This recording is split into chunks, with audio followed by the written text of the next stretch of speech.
हरे कृष्ण। सुनाई दे रहा ना राजेश प्रभु, सुनाई दे रहा? हरे कृष्ण। तो जैसे कि हमने बोला था कि आज हम लोग डिस्कस करेंगे कि शिष्य बनने के लिए क्या उपाधि, क्या गुण चाहिए। एंथुजियाज्म। तो देखते हैं। तो लास्ट टाइम हमने क्या डिस्कस किया था कि हरे कृष्ण, लास्ट टाइम हमने डिस्कस किया था कि गुरु क्यों चाहिए और गुरु के क्या गुण होने चाहिए, किस व्यक्ति को हम गुरु मान सकते हैं, और गुरु क्यों चाहिए हमारे जीवन में। तो आज हम सीखेंगे कि शिष्य के क्या गुण हैं। तो सबसे पहले कि हम कैसे अपने आप को भगवान के शरण में दे सकते हैं, सबसे पहला पॉइंट है। तो एक भागवतम में एक सुंदर श्लोक आता है जिसको कुंती महारानी बोलती हैं। पास में आ जाए तो मुझे लगता है माइक की साथ जरूरत नहीं पड़ेगी। तो कुंती महारानी क्या बोल रही हैं? जन्म ऐश्वर्य सुत श्री भी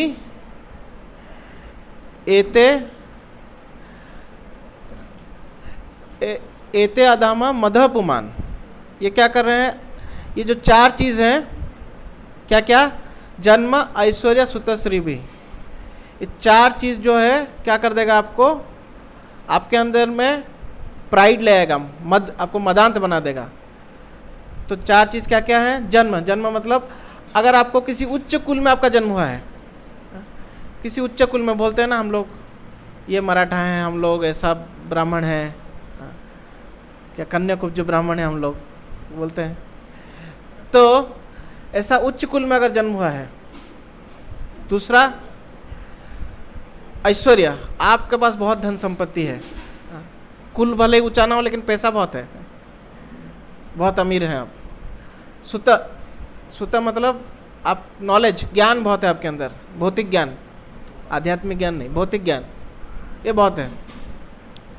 और श्री भी, बहुत सुंदर हैं आप। तो ये चार चीज़ जो है ये भक्ति के मार्ग में बाधा है, बोला जाता है। आपको भगवान से दूर कर देता है ये चीज़। ये कौन बोल रहे हैं? मैं नहीं बोल रहा हूँ, कुंती महारानी बोल रहे हैं। हाँ, क्या क्या चार चीज़ हैं? एक एक करके बोलेंगे तो उच्च कुल में जन्म, फिर दूसरा, अरे एक बोलो, दूसरा कोई और बोलेगा, दूसरा इधर से कोई बच्चे लोग बोलेंगे, बोलो। हाँ, सुंदरता, ठीक है, दो। तीसरा, हाँ, भौतिक ज्ञान। चौथा, धन संपत्ति। हाँ, तो देखिए आप देख सकते हैं ना, जो जिसके पास भी चार में से कोई एक भी गुण हो तो उसको भक्त बनाना बहुत मुश्किल है।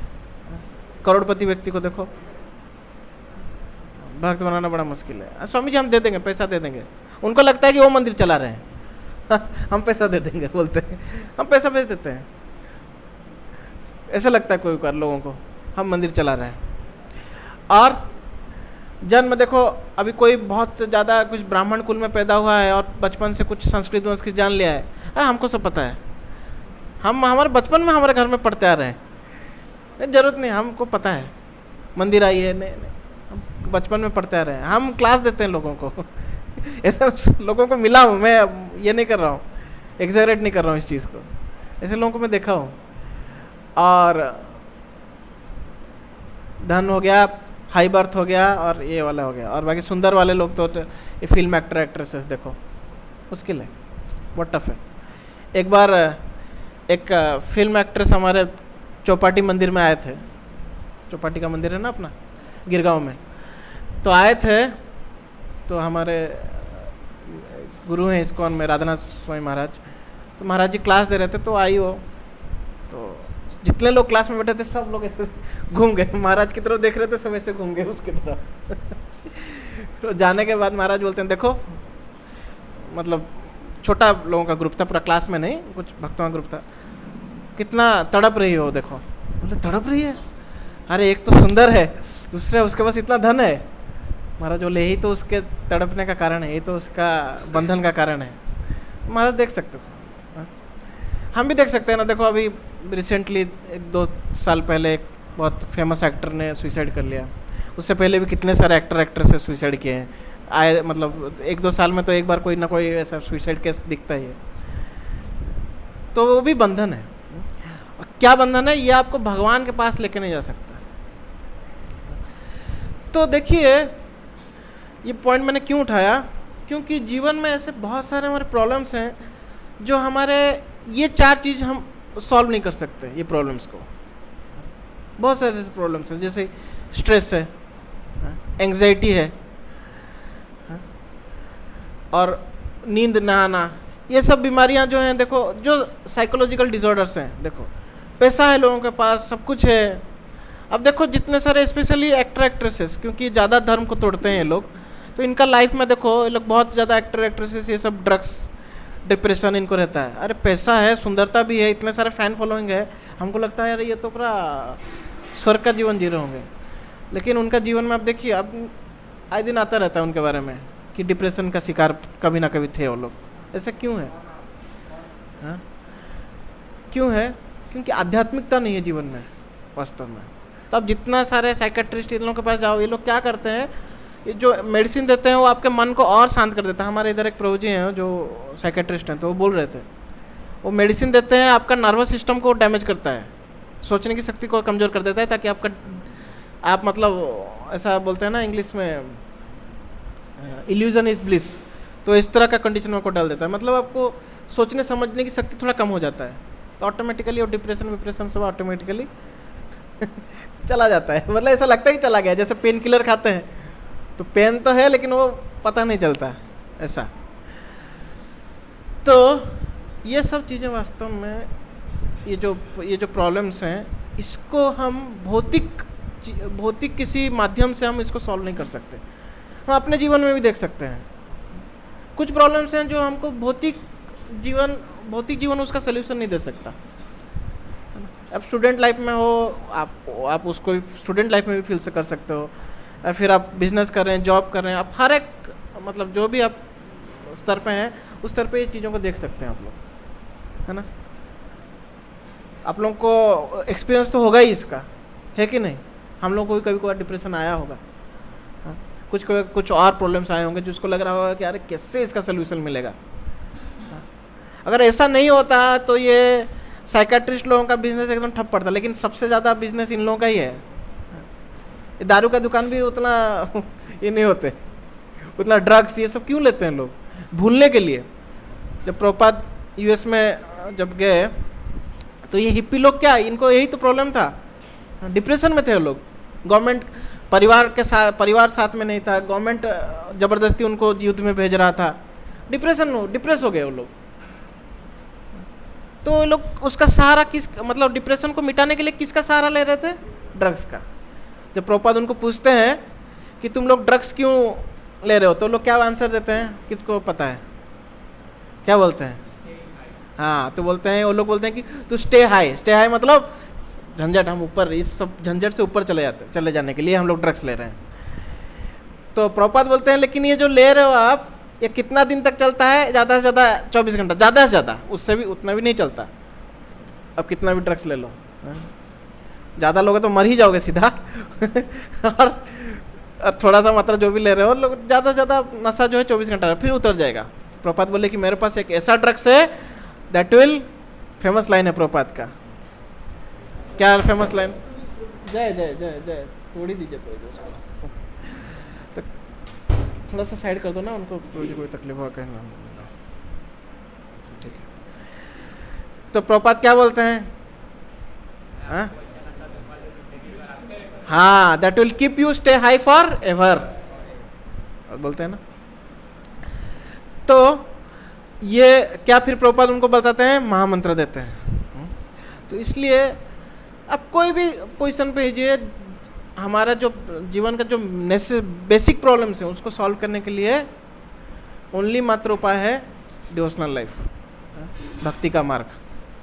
पहले हमको ये चीज़ समझना पड़ेगा, नहीं तो हम आएंगे ही क्यों भक्ति के मार्ग में।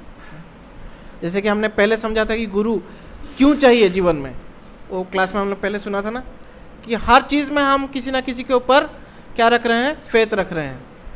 हाँ, हम यहाँ बाल काटते हैं तो भी फेथ है किसी ना किसी के ऊपर, नहीं तो हम अगर फेथ नहीं रहेगा तो उससे बाल ही नहीं कटवाएंगे, क्योंकि तो चाकू बाकू लेके चल रहा है, कभी पेट में घुसा दिया तो फेथ रख रहे हैं, डॉक्टर मेडिसिन दे रहा है फेथ रख रहे हैं।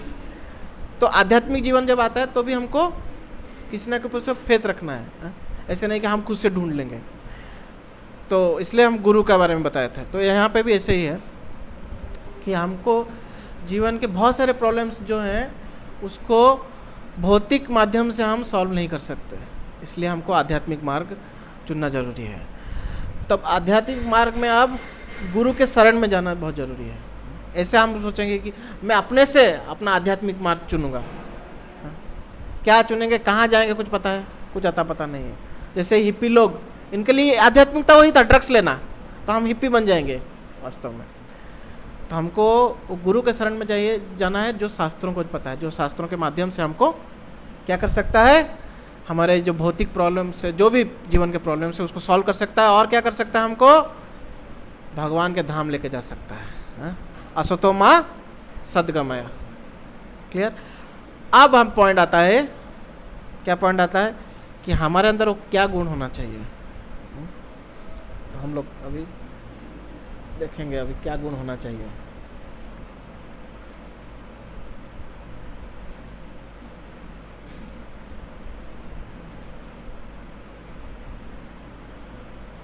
तो यहाँ पे अर्जुन का भी एग्जाम्पल दिया गया है। तो अर्जुन देखिए हर चीज में टॉपर थे, धन में कुछ कमी था क्या, युवराज थे वो, और क्या था, अपना जो भी टैलेंट था उसमें नंबर 1 थे वो, सब चीज उनके पास था, लेकिन फिर भी वो परेशान थे, फिर भी परेशान था ना, मैं युद्ध नहीं करूंगा परेशान थे वो। तो जब तक वो कृष्ण के शरण में नहीं गए तब तक उनको सोल्यूशन नहीं मिला। जब कृष्ण के शरण में गए तो क्या हो गया, क्या हो गया, लास्ट में अर्जुन क्या बोलते हैं, नष्ट मोह स्मृति लब्ध्वा करिष्ये वचनम तव, मेरा न मोह जो है नष्ट हो गया। तो अर्जुन के लाभ से हम ये सीख सकते हैं कि जीवन में आप कितने भी टैलेंटेड क्यों ना हो, गुरु की आवश्यकता हमको पड़ेगी ही पड़ेगी, अगर हम सही में इस भौतिक जगत के कष्टों से छुटकारा पाना चाहते हैं और भगवान के धाम वापस जाना चाहते हैं। तो ये अर्जुन के गुणों के बारे में बताया गया है, तो क्लियर है।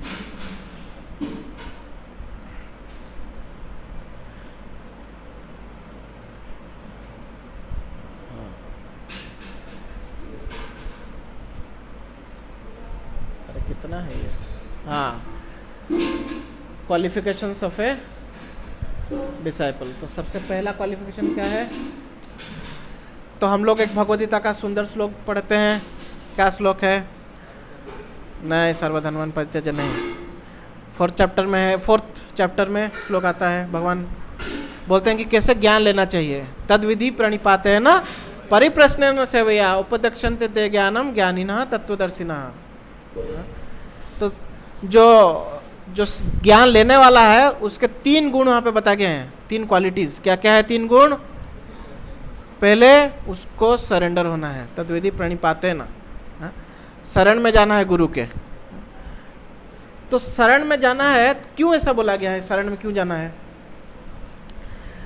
तो देखिए अगर हम सरेंडर नहीं होंगे तो हम कभी ज्ञान नहीं सीख सकते। क्या होता है कि एक बार एक शिष्य अपने गुरु से ऐसा कुछ डिस्कशन कर रहा होता है, कोई एक्चुअली कुछ पूछ रहा होता है, तो गुरु उसको 2-3 मिनट कुछ बोलते हैं गुरु महाराज मेरा ऐसा सोच है कि ये नहीं ऐसा होना चाहिए, वो 15 मिनट बोल रहा है। तो गुरु समझ जाते हैं ये सुनने लायक, ये इसको कुछ अलग वैसे सिखाना पड़ेगा। तो गुरु क्या करते हैं, एक ग्लास लाते हैं, उसमें दूध भरा हुआ था, तो दूध भरा हुआ ग्लास लाते हैं और उसमें और दूध एक जार में लेते हैं और डालते रहते हैं उस ग्लास के अंदर। तो शिष्य बोलता है, गुरु महाराज जी क्या कर रहे हैं आप, दूध सब ऐसे ही भरा हुआ है, वो और दूध डालेंगे तो बाहर आ जाएगा ना, बाहर आ रहा है, आप क्या कर रहे हैं ये। गुरु महाराज सुनते नहीं है, वो डालते रहते हैं। तो बोल रहे अरे गुरु महाराज दूध को वेस्ट कर रहे हैं आप। तो गुरु महाराज बोलते हैं कि जैसे ये ग्लास भरा हुआ था, इसलिए मैं जो दूध बाद में डाल रहा हूँ वो दूध उस ग्लास के अंदर नहीं जा रहा है, वैसे ही तुम्हारा दिमाग जो है, तुम्हारे कंसेप्शंस, तुम्हारा जो पहले का सोच है उससे भरा हुआ है। इसलिए तुम जो हो, मैं जो बताना चाहता हूँ तुम उसको ले ही नहीं पा रहे हो। तो और एक एग्जांपल आता है कि एक बार एक लड़का है, वो म्यूजिक में उसको इंटरेस्ट था, तो टीचर के पास जाता है। उसको मृदंग सीखना था। तो टीचर पूछते हैं कि आप जो है पहले कुछ आता है कि मृदंग बजाने का? हाँ गुरु। बोलता है हाँ मैंने यूट्यूब में देखा था, थोड़ा बहुत तो सीखा हूँ, कुछ तो, और कुछ आइडिया है मुझे। मतलब ठीक है, तुमको सिखाऊंगा मैं, फीस लगेगा 200 रुपया। एक दूसरा लड़का आ जाता है, फिर दूसरा लड़का आता है सीखने के लिए, तो उसको सेम क्वेश्चन पूछते हैं गुरु। क्या पूछते हैं उसको? पहले कुछ सिखा है क्या? तो बोलता है कि नहीं गुरु, मैं नहीं, गुरुजी मैं कुछ नहीं सीखा हूँ एकदम, मतलब मुझे पूरा पहले से ही आप सिखाइए, मुझे कुछ पता नहीं। बोलता है ठीक है, तुमको 100 रुपये लगेगा। हाँ, तो गुरु इसको क्यों बोले 200 रुपये लगेगा? कौन बता सकते हैं? कौन बताइए माता जी, क्यों बोले 200 लगेगा पहले वाले को?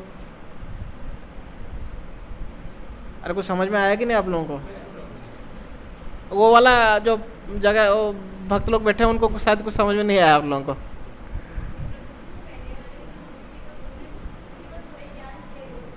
हाँ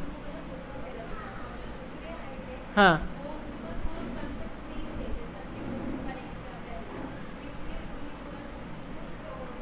तो इसको ज़्यादा क्यों बोला? उसको उल्टा कम बोलना चाहिए था ना। हाँ, तो पहले से पता है तो इजी हो जाएगा ना, कम बोलना चाहिए था, ज़्यादा बोल दिया। हाँ प्रभु जी।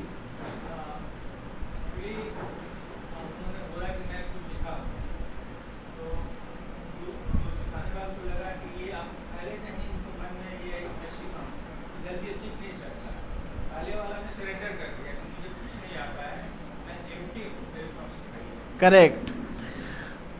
पहले वाला का क्या था कि वो पहले से बोला ना मैं सीखा हुआ हूँ, तो अभी गुरु ने उसने पूछा गुरु को कि अब मेरे को 200 ले रहे हैं, जबकि मुझे पता है उसको तो कुछ नहीं पता, इसको 100 ले रहे हैं। तो बोले कि तुमने जो पहले सीखा है ना, उसको मिटाने के लिए मुझे ज़्यादा टाइम लगेगा, तुम्हारे ऊपर मुझे ज़्यादा एनर्जी देना पड़ेगा उससे, क्योंकि कुछ नहीं सीखा है तो मैं उसको सिखा सकता हूँ सही चीज़।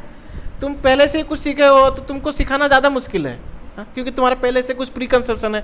मैं बोलूँगा ऐसा बजाना है, तुम बोलोगे नहीं नहीं ऐसा ही बजाना है। हाँ?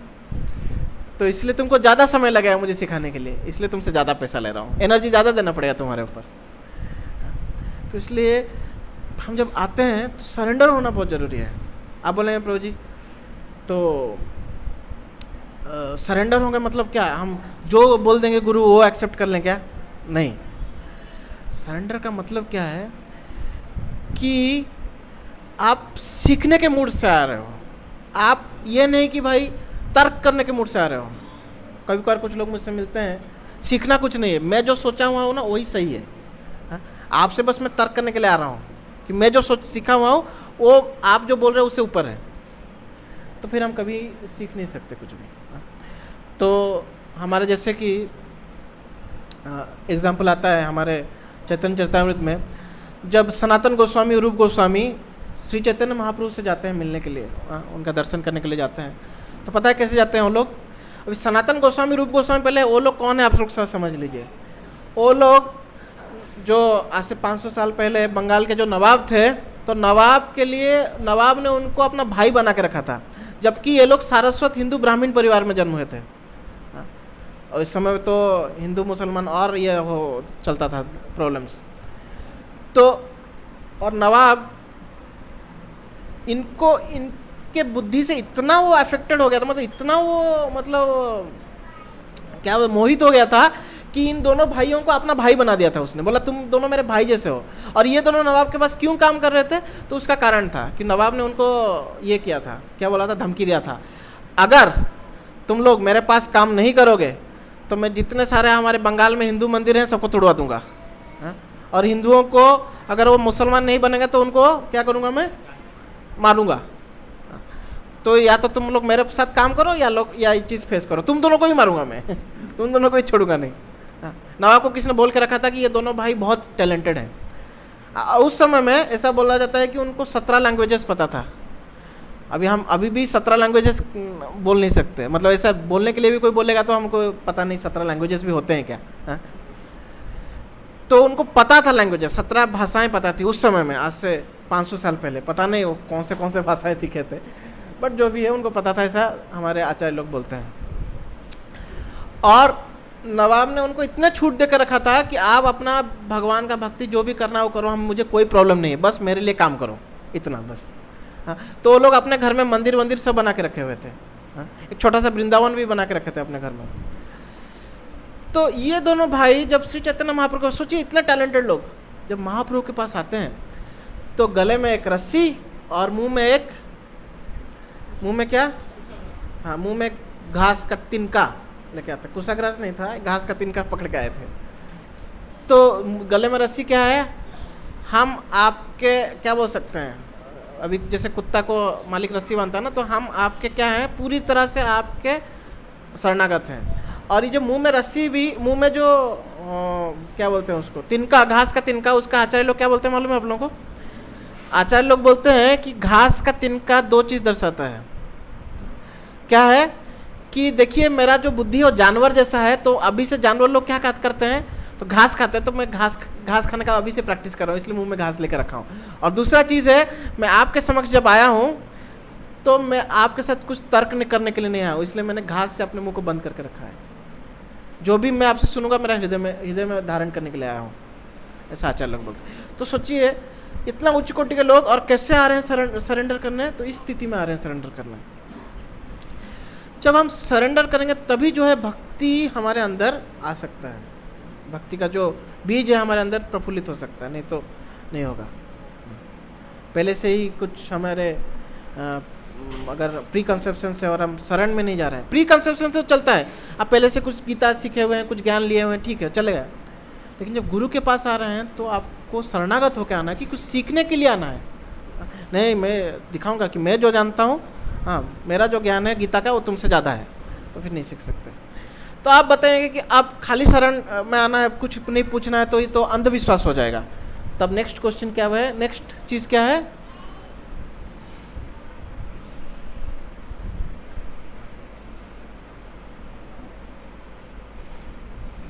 क्या है नेक्स्ट, हमको शरण में जाने के बाद पूछना है, इंक्विजिटिवनेस। तद्विधि प्रणिपात है ना, परिप्रश्न है ना, फिर प्रश्न पूछना है। फिर उन्हें क्या प्रश्न पूछना है वो भी इम्पोर्टेंट है। अभी आप किसी आध्यात्मिक गुरु के पास, जनरली आजकल लोग जाते हैं भौतिक प्रॉब्लम्स को ये करने के लिए, गुरुजी मेरा जॉब नहीं लग रहा है, कुछ तो कीजिए, शादी नहीं हो रहा है, कुछ तो कीजिए, बिजनेस में बहुत मंदा चल रहा है, यही बोलने के लिए पूछने के लिए जाते जनरली।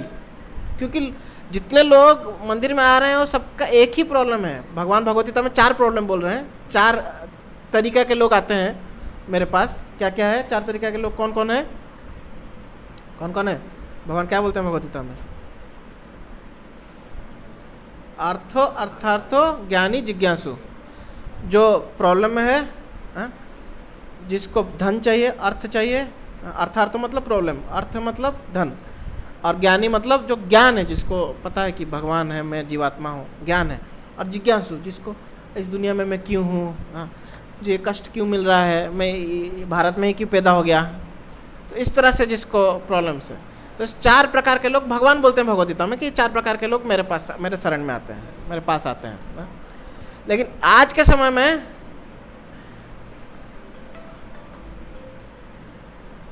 केवल एक ही कैटेगरी के लोग जो है वो भगवान के शरण में आ रहे हैं। कौन है? एक ही कैटेगरी के 3 स्तर के लोग, आर्थो, ज़्यादा अर्थों वाला और सुपर अर्थों वाला। थोड़ा प्रॉब्लम है, थोड़ा और ज़्यादा प्रॉब्लम है, बहुत ज़्यादा प्रॉब्लम है, बस यही कैटेगरी के लोग आते हैं। अब देख लीजिए ना, जनरली ऐसा कोई इंक्विजिटिव होके आते हैं, बहुत रेयर केस है, बहुत रेयर। और ज्ञानी तो छोड़ ही दीजिए, ज्ञान तो एकदम ना के बराबर ही है। बाकी धन के लिए कुछ है लेकिन उतना नहीं है। आजकल लोग को लगता है भगवान की ज़रूरत नहीं धन कमाने के लिए, मुझे हो जाएगा, कमा ही लूँगा। लेकिन प्रॉब्लम वाले लोग फिर भी आ रहे हैं। अभी के समय में तो इतना एटलीस्ट है कि प्रॉब्लम वाले लोग जो हैं आ रहे हैं भगवान के पास। वो भी अगर दूसरा दारू वारू मिल गया तो उसको ज़्यादा बेहतर समझते हैं, फिर भी लेकिन आ रहे हैं। तो इसलिए जो भी मंदिर में आके तो सवाल भी वही पूछते हैं कुछ तो हमारा गड़बड़ है, कुछ तो ग्रह शांति करवा दीजिए प्रभु जी बोलते रहते हैं ना मंदिर में आके चीज़। हाँ, हाथ देखना जानते हैं क्या प्रभु जी, थोड़ा देख लीजिए ना क्या होता है, मेरा क्या भाग्य में लिखा है। हाँ, तो ये प्रॉब्लम्स है। लेकिन हमको ये समझना है कि ये प्रॉब्लम्स का रूट कॉज क्या है। ये जो प्रॉब्लम का रूट कॉज है, अपने आप को शारीरिक चेतना में रखना। इस शारीरिक चेतना के कारण ही ये प्रॉब्लम्स हैं हमारे अंदर। अगर शारीरिक चेतना से हम लोग परे चले जाएंगे तो ये प्रॉब्लम्स हमको सताएंगे नहीं। प्रॉब्लम्स तो आते रहेंगे, हाँ, लेकिन सताएंगे नहीं। भगवत गीता में, भागवतम में भी बहुत सारी जगहों में भगवान ने ये बोला हुआ है। और इसका एग्जाम्पल भी आप देख सकते हैं। कौन है इसका एग्जाम्पल? तो हम भागवतम से देखते हैं, जैसे कि परीक्षित महाराज थे। परीक्षित महाराज जब मोबाइल देना पूछे, जब 5 दिन हो जाता है ना, ये कथा सुनते सुनते 5 दिन हो जाता है, तो सुखदेव गोस्वामी थोड़ा ब्रेक लेते हैं। सुखदेव गोस्वामी से सुन रहे थे परीक्षित महाराज, तो ब्रेक लेते हैं। तो परीक्षित महाराज को पूछते हैं कि आप 5 दिन हो गया, आप कुछ खाए नहीं, यहाँ तक कुछ पिए भी नहीं है, हाँ, और लगातार कंटिन्यूअसली रेस्ट भी नहीं ले, सोए भी नहीं, तो कंटिन्यूअसली आप सुनते आ रहे हैं, थोड़ा ब्रेक लेना चाहेंगे? तो परीक्षित महाराज क्या बोलते हैं? देखिए परीक्षित महाराज क्या बोलते हैं, वयम धन्यतमा लोके गुरोपि क्षत्र बांधव वयम पिबतो मुहुस्तत्वम पुण्यम कृष्ण कथामृतम। क्योंकि मैं बोलते हैं कि मैं धन्यतम हूँ। अभी 5 दिन हो गया, परीक्षित महाराज के लिए कितना टाइम दिया गया था? 7 दिन दिया गया था। 2 दिन बाद मरने वाले हैं वो। सोचिए कोई व्यक्ति, उसको पता है, हम लोगों को तो पता नहीं है, लेकिन जिसको पता है कि 2 दिन बाद मैं आउट होने वाला हूँ, तो उसका कैसा, मतलब कितना डर गया होगा वो व्यक्ति। और यहाँ पे परीक्षित महाराज क्या बोल रहे हैं, वयम धन्यतमा लोके, केवल धन्य नहीं, धन्यतमा मतलब हमारे संस्कृत में तमा मतलब सबसे उच्चतम। जैसे हिंदी में बोलते हैं ना गुड बेटर नहीं, क्या बोलते हैं, ब्यूटीफुल, मोर ब्यूटीफुल, मोस्ट, ऐसे है ना, मोर मोस्ट मतलब हाईएस्ट। तो ऐसे ही संस्कृत में तारा मतलब बीच का और तमा मतलब सबसे उत्तम। तो बोलते हैं कि मैं सबसे धन्यवान व्यक्ति हूँ इस लोक में। क्यों? क्योंकि मैं आपके मुख से क्या सुन रहा हूँ? कृष्ण कथामृत सुन रहा हूँ। तो ये है भय से परे हो जाना, ये भय से परे हो जाना। तो जब तक ये हमको समझ में नहीं आएगा ना, हम यही सब प्रॉब्लम पूछते रहेंगे। तो क्या इंक्विजिटिव, क्या पूछना चाहिए, तो कैसे हम जो है भक्ति में आगे बढ़ सकें। क्योंकि भक्ति में आगे बढ़ोगे, ऑटोमेटिकली आपके साथ क्या हो जाएगा, ऐसे हो जाएंगे, भय मुक्त ऑटोमेटिकली हो जाएंगे, स्ट्रेस मुक्त ऑटोमेटिकली हो जाएंगे। वो आता रहेगा लेकिन आपको उसका, आप उसके परे चले जाएंगे, मतलब वो इफेक्ट कम हो जाएगा। मैं जनरली बहुत एक एग्जांपल देता हूँ, थोड़ा ग्रॉस एग्जांपल है। जैसे कि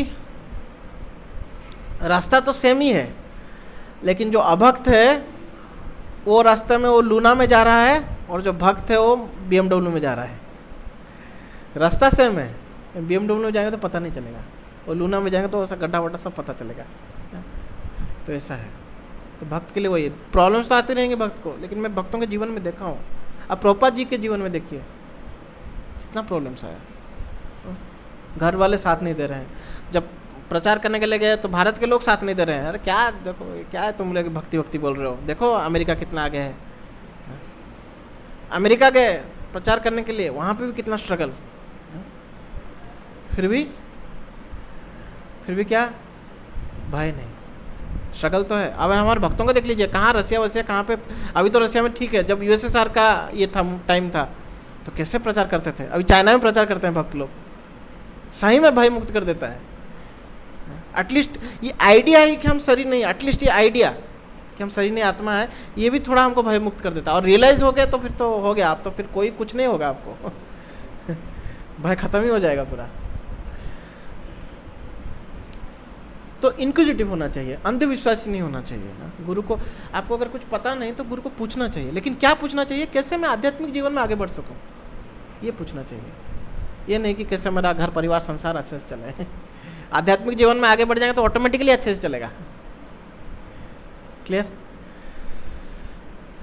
तो ये दूसरा गुण है, इंक्विजिटिव होना चाहिए।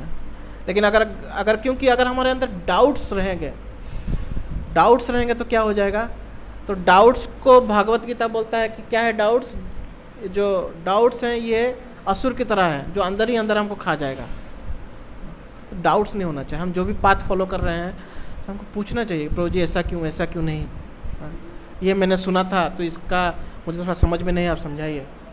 ऐसा डाउट्स क्लियर होना चाहिए हमारे, नहीं तो फिर। और आजकल तो हमारे पास पूरा एक्सेस है यूट्यूब का, जहाँ पे हज़ारों लोगों के हज़ारों लेक्चर आ रहे हैं, पता नहीं हमने कहाँ से कहाँ क्या सुन लें। और ऐसा भी नहीं कि हमारा इच्छा है, अचानक से आ गया। हाँ, इस्कॉन अमेरिका पैसा भेजता है, अचानक से आ जाता है ये वीडियो देखते रहते हैं, अचानक से आ गया, क्या हो गया, सही में है क्या? फिर हम सुनेंगे हाँ, ये संस्था करोड़ों रुपया भेज रहा है, फिर कन्फ्यूजन हो जाएगा। हाँ, पूछेंगे नहीं हम किसी भक्त से, पूछेंगे तो क्या सोचेंगे, और फिर वो डाउट जो है अंदर ही अंदर खा जाएगा। ये तो मैं ग्रॉस एग्जाम्पल दिया, कुछ सटल एग्जाम्पल्स भी हैं भगवद्गीता के से रिलेटेड, या फिर उससे भी आ जाता है कई बार। तो हम जितना भी कोशिश करें, हमारे मन में डाउट्स आते रहते हैं, तो उसको क्लियर होना चाहिए। तो ये वास्तव में इनक्विजिटिवनेस है। हाँ? एक शिष्य को होना चाहिए, इनक्विजिटिव होना चाहिए।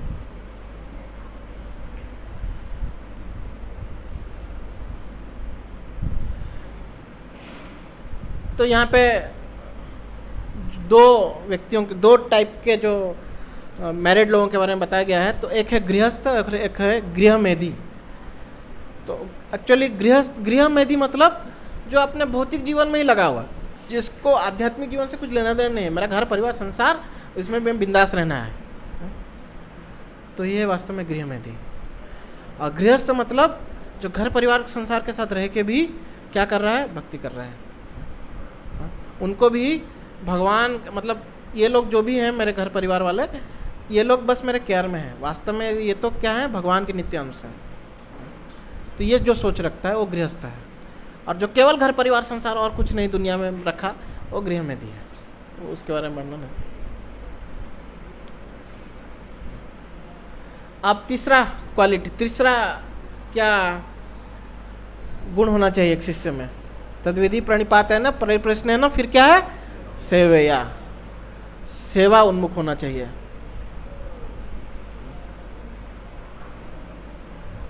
तो सेवा उन्मुख होना चाहिए, तो सबमिसिव सर्विस।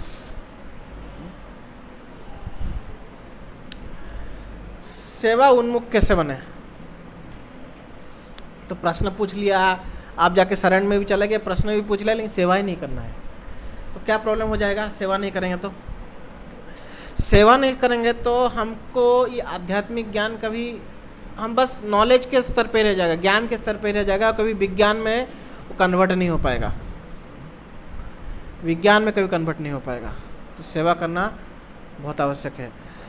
हमने सर जब भक्ति सिद्धांत सरस्वती ठाकुर के बारे में हम लोग सुन रहे थे, तो उनके जीवन में एक आती है ना, एक बार क्या होता है कि मदन मोहन मालवीय जी, जिन्होंने बनारस हिंदू यूनिवर्सिटी के वन ऑफ द फाउंडर्स थे, बहुत बड़े फेमस हमारे भारत के जो बोल सकते हैं कि फ्रीडम फाइटर मदन मोहन मालवीय, और बहुत बड़े एजुकेशनलिस्ट थे वो।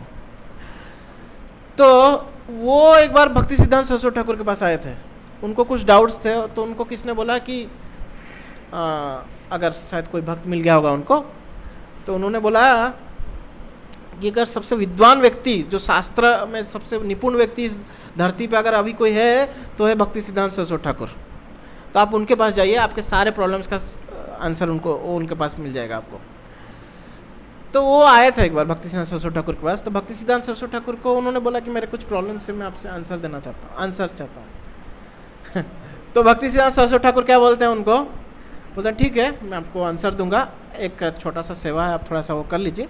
हमारे भक्त लोग कुछ सेवा कर रहे हैं, तो आप उनको थोड़ा मदद कीजिए उसमें। तो उस समय भक्त लोग क्या कर रहे थे उस समय? वो जो आश्रम में जो प्रसाद बनता है, तो बड़ा बड़ा बर्तन में बनता है, हमारे मंदिर में देख सकते हैं, बर्तन साफ कर रहे थे। तो मदन मोहन मालवीय जी अभी सीधे सिंपल थे, तो उन्होंने बोला कि मैं कुछ हेल्प कर सकता हूँ। तो बोला आइए, हमको तो चाहिए, आप आइए बर्तन मांजिए। उनको क्या पता ये कौन है, उनको पता नहीं था, तो बुला लिया उनको। तो मदन मोहन मालवीय जी वो सेवा किए, लगभग 1-1.5 घंटा सेवा किए। और जब सेवा करके रिटर्न आए, मतलब बाहर निकले, तो भक्ति सिद्धांत सरस्वती ठाकुर उनको पूछते हैं कि कुछ डाउट्स था आपका, तो बोलते हैं सारे क्लियर हो गए। तो ये है सेवा का महिमा।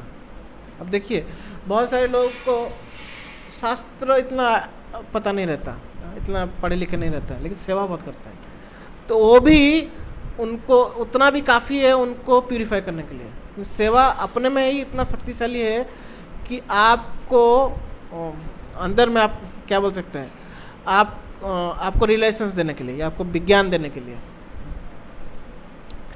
तो कैसे सेवा करना चाहिए, तो सेवा कैसे करना चाहिए, तो यहाँ पे बोले सबमिसिव होकर सेवा करना है, सबमिसिव होकर सेवा करना है। तो सबसे पहले एग्जाम्पल किसका देते हैं, तो भक्ति सिद्धांत सरस्वती ठाकुर का।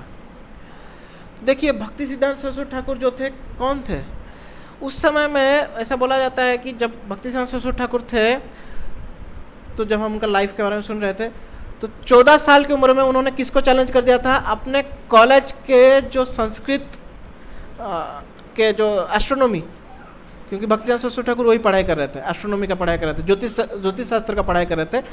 उनके कॉलेज में उन ज्योतिष शास्त्र के जो एचओडी थे, इन्होंने उनको चैलेंज किया। कैसे चैलेंज किया, एक्चुअली भक्ति सिद्धांत सरस्वती ठाकुर ने चैलेंज नहीं किया, उन्होंने ऐसा कुछ कार्य कर दिया कि उनको चैलेंज करना पड़ा भक्ति सिद्धांत सरस्वती ठाकुर को। क्या हो गया कि एक हमारा ज्योतिष शास्त्र में एक बहुत सुंदर सा ग्रंथ है जिसका नाम है सूर्य सिद्धांत।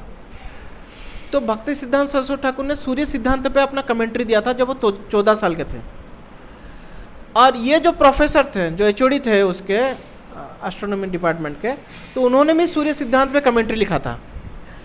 लेकिन उनका जो कमेंट्री था, क्योंकि उस समय में क्या था कि अंग्रेजों का शासन था, तो उन्होंने अंग्रेजी किताब बहुत पढ़े हुए थे, तो उन्होंने उनका जो सूर्य सिद्धांत का कमेंट्री था वो अंग्रेजी एस्ट्रोनॉमी, इंग्लिश जो कैलेंडर है उसके वे प्रभावित था।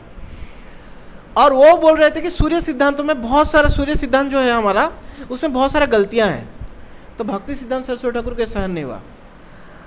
वो बोले कि आप कैसे बोल सकते हैं कि इसके अंदर गलतियां हैं, हाँ, तो उल्टा आपने जो लिखा है, हाँ, आपने जो लिखा है उसके अंदर बहुत सारी गलतियां हैं, हाँ, और मैंने उसको पढ़ा है, आपने जो लिखा है वो पूरा गलतियों से भरा हुआ है, लोग कंफ्यूज हो जाएंगे आपके बुक को पढ़ के।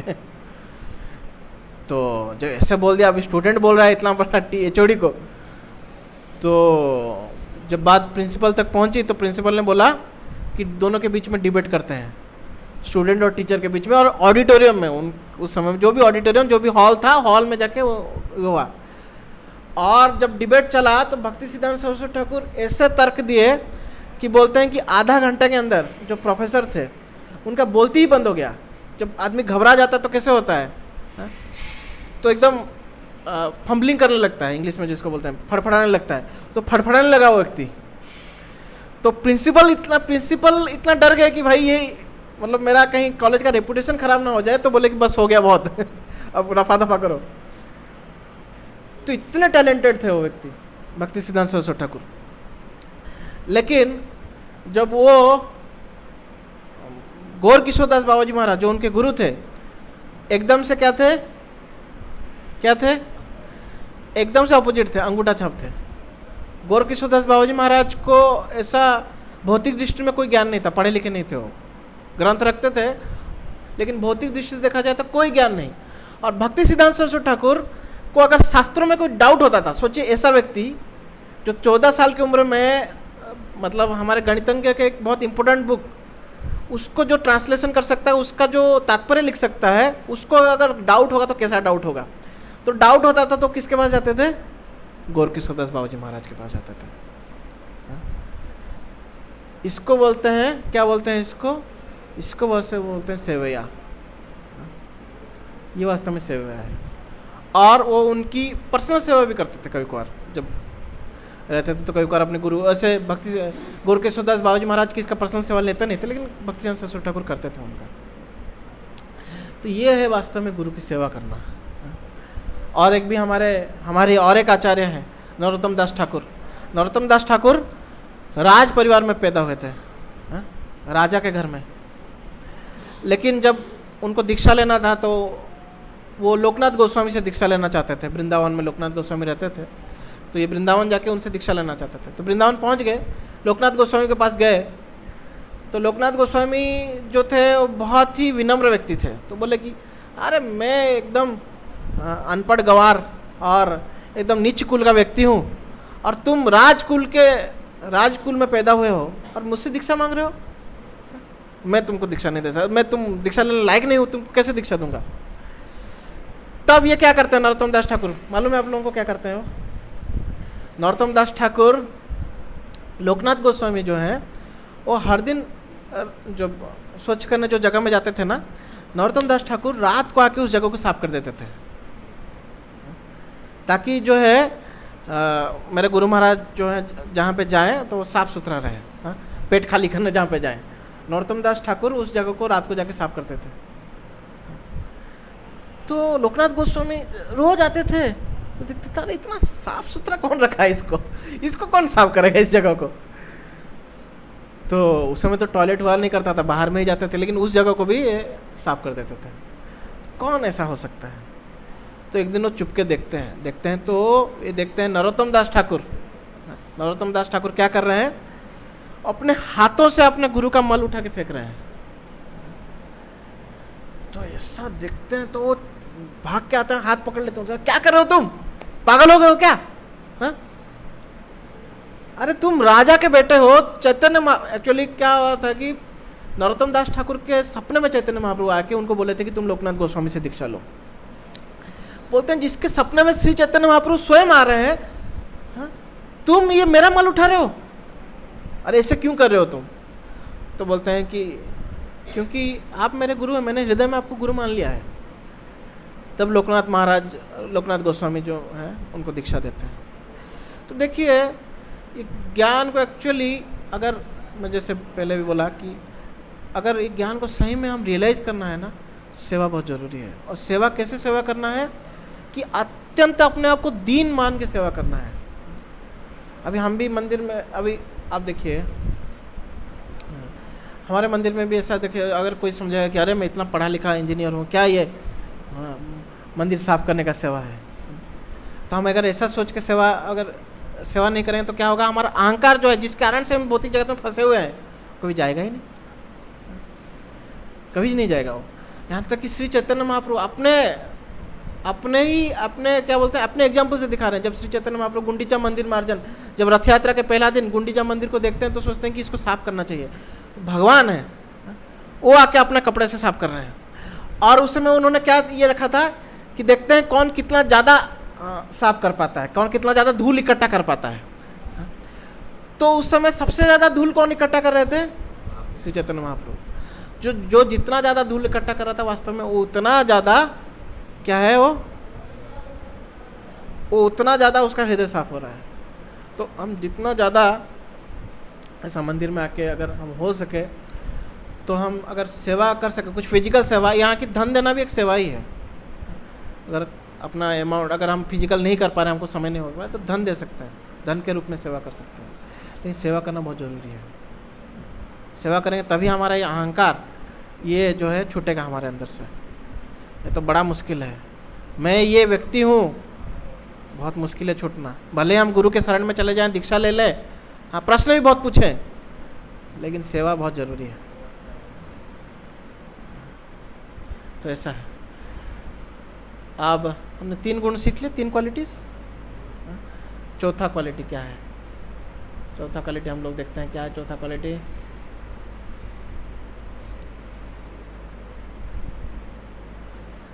Devotion to the supreme lord, भगवान की भक्ति होना चाहिए।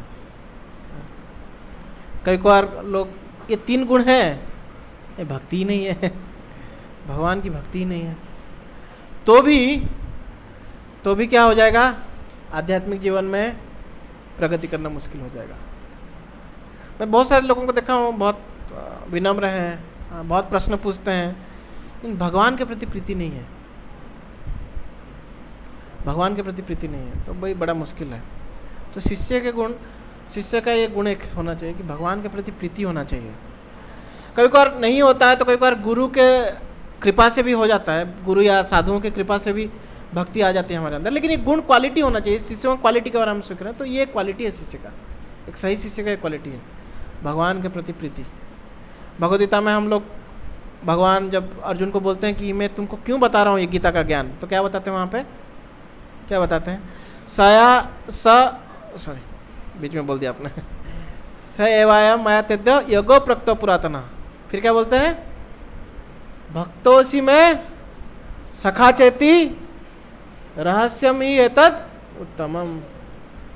आप लोग कुछ भगवद्गीता श्लोक लोग याद करते हैं कि नहीं? श्लोक याद करना चाहिए हमको, श्लोक याद करना चाहिए। थोड़ा सा डिबेट हो रहा हूँ। देखिए गजेंद्र मोक्ष का लीला आप लोग सुने हैं? गजेंद्र मोक्ष का लीला, तो गजेंद्र जो था जब वो हाथी को वो ये पकड़ लेता है, कौन पकड़ लेता है, मगरमच्छ उसके पैर को पकड़ लेता है, तो गजेंद्र तो हाथी था, उस जन्म में तो उसने कुछ पढ़ा नहीं था, कुछ शास्त्र वस्त्र पढ़ा नहीं था, लेकिन फिर भी वो गुणगान करने लगता है भगवान का। कैसे करता है, तो उसमें तात्पर्य उसमें लिखा है कि पिछले जन्म में, क्योंकि वो इंद्रदुम्न राजा थे, उनको श्राप मिला हुआ था कि तुम जो है हाथी का शरीर मिले तुमको, उनको एक ऋषि ने श्राप दिया था, क्योंकि उन्होंने उस ऋषि को सम्मान करना भूल गए। सम्मान करना इसलिए भूल गए कि तपस्या में लीन थे, वो ऋषि पास हो जाते हैं तो ये करते नहीं उनको सम्मान, तो बोलते हैं कि तुम्हारा दिमाग जो है वो हाथी जैसा है, मंद है एकदम, हाथी बन जाओ तुम नेक्स्ट जन्म में तो हाथी बन जाते हैं। लेकिन पिछले जन्म में वो भक्त थे और उन्होंने बहुत सारे श्लोकों को शायद पढ़ा था या याद रखा था, तो वो इस जन्म में हाथी के जन्म में याद आता है उनको। तो हम तो इसी जन्म में भी हमको बहुत हेल्प कर सकता है, कहीं पे हम लोग कहीं कुछ टेंशन में है, कुछ है, तो हम कुछ श्लोकों को याद रख सकते हैं, भगवान के रूप के बारे में कुछ श्लोक वर्णन है उसको याद रख सकते हैं, या फिर कुछ गुणों के बारे में भी कुछ भगवद्गीता के श्लोक हैं, भागवतम के श्लोक हैं, उनको उसको भी याद रख सकते हैं। जैसे कि मैंने अभी वो श्लोक बोला कि 2 दिन है मरने के लिए, फिर भी परीक्षित महाराज क्या बोल रहे हैं कि मैं धन्य हूँ। जब हम वो चीज़ याद रहेगा तो हम कितना भी प्रॉब्लम आ जाए तो हम परीक्षित महाराज के बारे में सोच सकते हैं, उनसे बड़ा प्रॉब्लम तो नहीं है हमारे जीवन में। तो इस तरह से हमको कुछ श्लोक याद रहेगा तो हम जीवन में कभी कोई जब कहीं कुछ फंसे हुए हैं तो वो हमको स्ट्रेंथ देगा, क्योंकि जो श्लोक है वास्तव में ये भगवान की वाणी है, तो ये भी भगवान के बराबर ही है, तो उसमें अपने में प्यूरिटी है। हमारे चाइना के भक्त लोग जो हैं, प्रभु जी एक आए थे, तो मैं बोला प्रभु जी कैसे वहाँ पे प्रचार करते हो, तो अलाउड नहीं है, तो उन्होंने बोला कि वहाँ पे ऐसा लिखते हैं कि मेडिटेशन बिजनेस सेंटर, तो वहाँ पे क्या करते हैं लोग, भगवद्गीता के श्लोकों को बिना बताए, लोगों को बोलते नहीं कि भगवद्गीता का श्लोक है, ऐसे ही उनको उच्चारण कराते हैं, तो ऐसे ही लोग उच्चारण करते करते भक्त बन जाते हैं। कितना पावर है सोचिए, तो हमको याद रखना चाहिए। तो भक्ति होना बहुत ज़रूरी है, भक्ति होगा तब हम धीरे धीरे भक्ति में जो क्या है, हम जो ये डिवोशनल लाइफ है हमारा, ये भक्ति का मार्ग है, इसमें आगे बढ़ते रहेंगे। भगवान के प्रति प्रीति होना बहुत ज़रूरी है, नहीं है तो हम मतलब आर्टिफिशियली भी प्रैक्टिस करें तो भी एक ना एक दिन ऐसे हो जाएगा कि हमको आ जाएगा प्रीति, थोड़ा थोड़ा तो प्रीति आएगा ही। प्रीति नहीं होता तो आप लोग होते भी नहीं इधर, तो आप लोगों के अंदर तो थोड़ा बहुत तो प्रीति है ही, तो ये एक शिष्य का गुण है।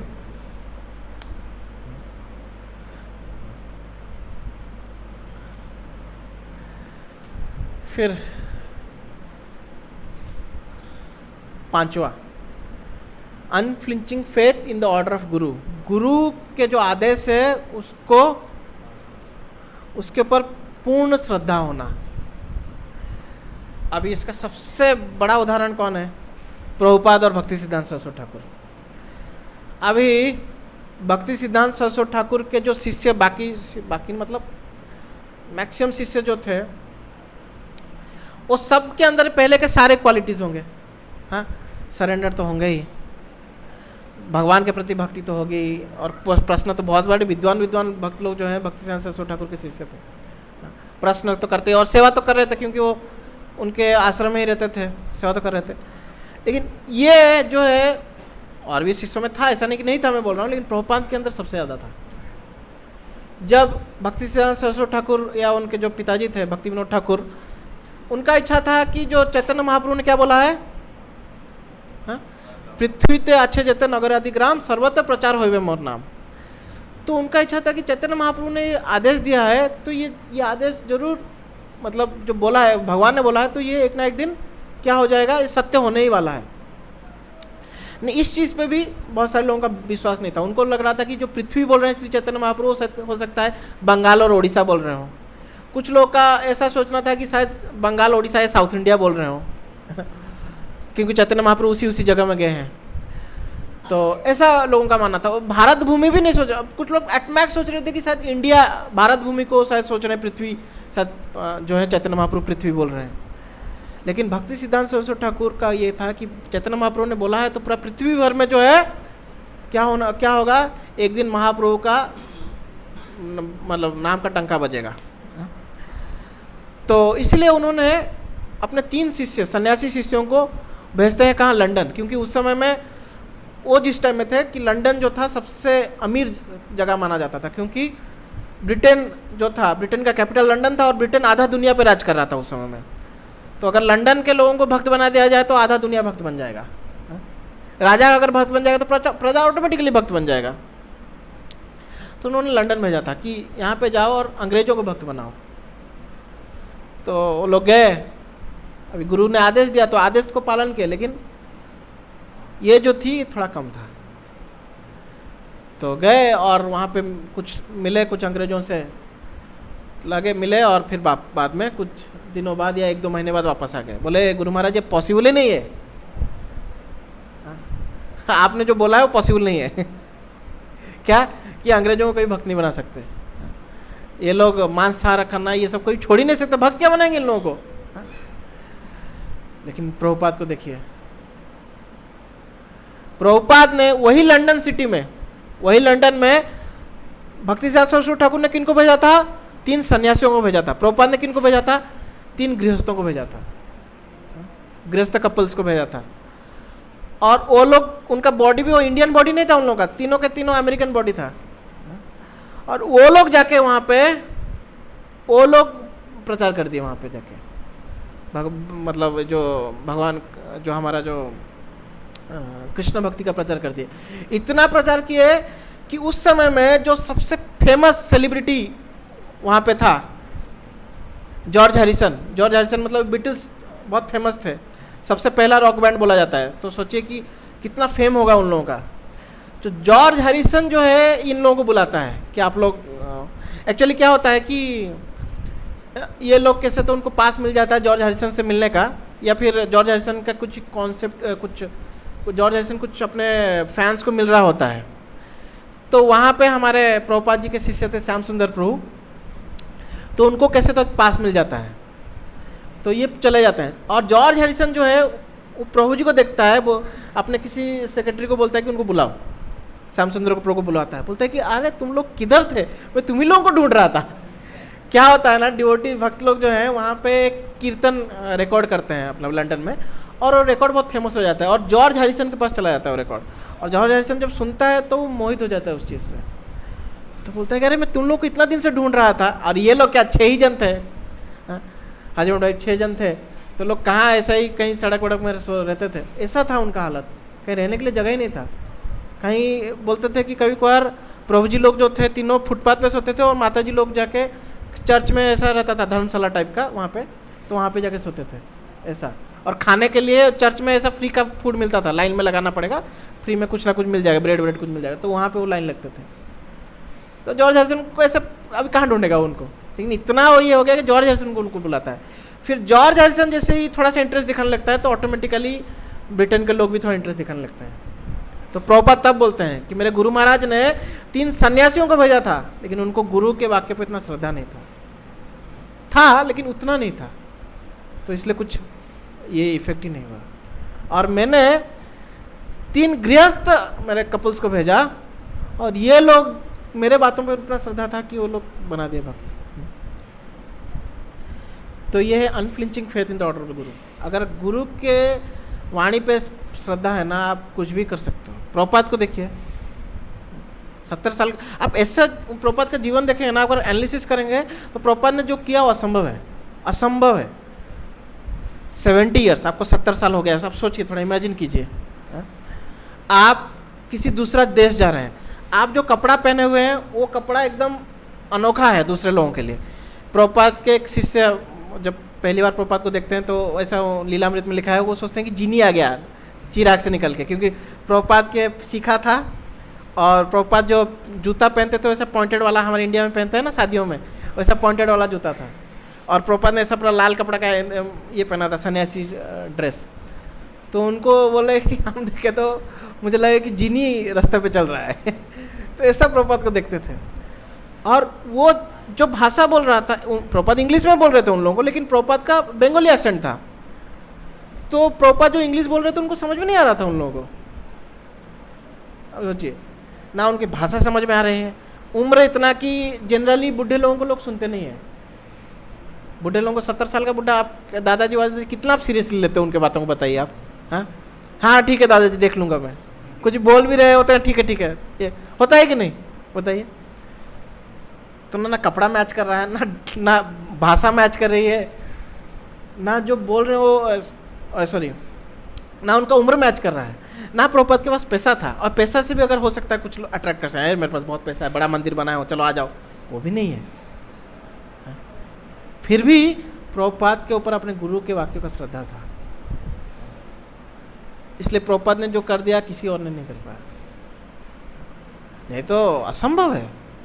40 रुपया लेके आप इधर ही कुछ, आपको मैं बोलूँगा आप जाइए अपने गांव में जाके जाके प्रचार कीजिए, उसके लिए भी आपको फंड लगेगा। गांव में प्रचार करने के लिए भी आप डरेंगे, और ये तो फिर दूसरा देश जा रहे हैं। अपने गांव में जाके आप कोई देखिए तो कीर्तन करके देखिए, अकेले जाइए, किसी भक्तों को मत लीजिए, जाके कीर्तन कीजिए, कितना शक्ति है। बाहर के देश में जाके कीर्तन करना तो अलग बात है। अब इस मंदिर में ही वो जाके गार्डन में बैठ के अकेला कीर्तन कीजिए, वो भी आपको थोड़ा अजीब लगे, अरे क्या सोचिए प्रभुपाद जाके अमेरिका में जाके न्यूयॉर्क सिटी में एक पार्क में जो बैठ के कीर्तन किए, पावर को देखिए थोड़ा। इसलिए हमको चलिए प्रभुपाद के प्रति श्रद्धा होना बहुत जरूरी है, तभी ना उनके ऊपर फेथ आएगा। श्रद्धा होना बहुत जरूरी। आप लोग अगर लीलामृत हो सके तो लीलामृत इस बार आप लोग खरीदिए, और अगर है अपने पास तो पढ़िए, नहीं है तो खरीद के पढ़िए। अगर बड़ा वाला नहीं खरीद पा रहे हैं पूरा सेट, तो छोटा वाला भी आता है, 100-150 रुपये का आता है, वो खरीद के पढ़िए, तब आपको पता चलेगा। ऐसे देखने में पता नहीं चल रहा है कि क्या है, ये तो कोई भी कर सकता है। असंभव है, असंभव। भौतिक दृष्टि से प्रभुपाद ने जो किया वो असंभव ही है। 108 मंदिर, मतलब 108 11 साल में 108 मंदिर। हमारा 15 साल हो गया, एक मंदिर नहीं बन रहा है। मुंबई में रह के 15 साल हो गया, और इतने सारे भक्त, इस्कॉन ऑलरेडी वेल एस्टेब्लिश्ड है, नहीं बना पा रहे हैं। और प्रभुपाद ने 11 साल भी नहीं किया। इस्कॉन तो शुरू हुआ जब वो 71 साल के थे, और 81 ईयर्स में तो चले गए 10 साल। भक्त मतलब जीरो से उनको सन्यासी बना दिया। जीरो में थे ना वो लोग, जीरो में नेगेटिव में थे। 4 नियमों तो हम लोग यहाँ इतना नहीं तोड़ते लोग, 4 नियम। वो लोग तो रोज का रोज 4 नियम तोड़ते थे। उनको उधर से सन्यासी बनाना मतलब सोच के परे है। अब थोड़ा कभी सोचिए, ऐसे देखने में पता नहीं चल रहा है, लेकिन अब सोचेंगे तो पता चलेगा कि असंभव है, कोई नहीं कर सकता, कोई नहीं कर सकता अगर उसमें भगवान की शक्ति और गुरु का कृपा ना हो। भगवान का शक्ति आवेश अगर नहीं हो उसके अंदर, तो ऐसा कोई भी व्यक्ति असंभव है करना। भले ही लेक्चर कोई दे दे, आप ताली मार दो। हाँ, बहुत सारे साधु लोग हमारे भी इंडिया के बाहर गए और लेक्चर दे दिया, लोग तालू मार दिए, लेकिन भक्त कितना बनाए। अब देखिए भक्त कितना बनाए। कुछ उल्टा सिल्टा करके भक्त बना सकते, मतलब अभक्त टाइप का भक्त बना सकते हो। ऐसे हैं कुछ लोग जो गए फॉरेन में और एकदम पूरा हजार मिलियंस ऑफ फॉलोअर्स बना दिए। ऐसे भी कुछ हिंदू लोग, सो कॉल्ड हिंदू लोग हैं, लेकिन उन्होंने जो बताया वो चीज़ देखिए आपने, कुछ भी बताया उन लोगों ने। जो वो लोग कर रहे थे उसी चीज़ को इन्होंने एक भक्त मतलब धार्मिक एंगल दे दिया है उसको। आप लोग जो कुछ लोग समझ गए होंगे मैं किसके बारे में बात कर रहा हूँ, तो नाम नहीं लूँगा उनका, तो अलग बात। लेकिन भक्त 4 नियमों को पालन करो, ब्राह्मण के गुण, मुझे नहीं लगता किसी ने किया होगा इससे पहले। और इसके बाद भी अभी भी हमारे भक्त लोग यूरोप में जाते हैं, कौन कितना भक्त बनाते हैं। इंडियन लोग जो यूरोप में जॉब कर रहे हैं या अमेरिका में जॉब कर रहे हैं, वही लोग भक्त बन रहे हैं। इतने सारे भक्त, इतने सारे मंदिर होके, इतना सारा सुंदर कीर्तन होके, सब कुछ होके, फिर भी मुश्किल पड़ रहा है फॉरेनर्स को अट्रैक्ट करना। और प्रभुपाद ने उस समय खाली फॉरेनर्स को अट्रैक्ट किया, एक भी इंडियन नहीं भक्त बना था। हमारे गुरु महाराज जी पहले इंडियन थे जो प्रभुपाद के शिष्य बने। इम्पॉसिबल। ठीक, अब कितना टाइम हुआ? अब आखिरी पे कुछ कहानियां हैं, तो हम गुरु कृपा से क्या फ़ायदा होता है, हमने प्रभुपाद का डिस्कस कर लिया, तो ये उतना और इतना ज़रूरत नहीं है। आखिरी गुण जो है वो है एक शिष्य के अंदर होना चाहिए, जो है वो ट्रूथफुल होना चाहिए, सत्यवादी होना चाहिए, डुप्लीसियस नहीं होना चाहिए शिष्य जो है, अंदर में कुछ और बाहर में कुछ और। तो अगर उसके अंदर ये पहले के 5 भी गुण है, अगर वो सत्यवादी नहीं है तो भी डगमगा जाएगा वो। सत्यवादी होना मतलब क्या है, ट्रूथफुल होना का मीनिंग क्या है, डुप्लीसियस नहीं, अंदर में कुछ और बाहर में कुछ और नहीं होना चाहिए,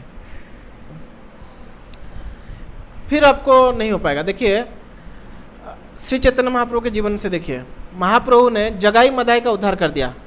जगदानंद पंडित, माधवानंद पंडित लोग ब्राह्मण कुल में पैदा हुए थे, लेकिन जो खराब संघ के कारण एकदम से बिगड़ गए थे, इतना तक कि छेड़खानी भी कर रहे थे वो लोग और मर्डर भी किया था उन्होंने। फिर भी महाप्रभु ने उनको कृपा कर दिया, महाप्रभु मतलब नित्यानंद प्रभु ने कृपा किया और महाप्रभु ने उनको कृपा कर दिया और इतने बड़े भक्त बन गए कि उनके नाम से घाट है अभी नवद्वीप में, मायापुर में उनके नाम से घाट है, जगाई घाट, मधाई घाट। तो घाट में नहाते हैं तो ऐसे बोला तो घाट में नहाएगा तो कृष्ण प्रेम मिल जाएगा आपको। ऐसे लोगों को महाप्रभु ने शुद्ध भक्त बना दिया। लेकिन वही महाप्रभु एक सन्यासी थे, क्षत्र सन्यासी थे, जो महाप्रभु का सेवा करते थे, महाप्रभु के लिए गाते थे। उनका नाम था छोटा हरिदास। छोटा हरिदास जो थे वो सन्यासी थे और बहुत सुंदर गाते थे, तो महाप्रभु रोज उनका आके कीर्तन सुना करते थे। ये छोटा हरिदास जो थे, ये क्या हो गया, एक बार महाप्रभु को अपने घर में बुलाते हैं प्रसाद के लिए, तो उनके पास चावल नहीं था, अच्छा गुड क्वालिटी का चावल नहीं था, तो जाके एक माता से लेके आते हैं चावल। और माता भी महाप्रभु की भक्ति थी,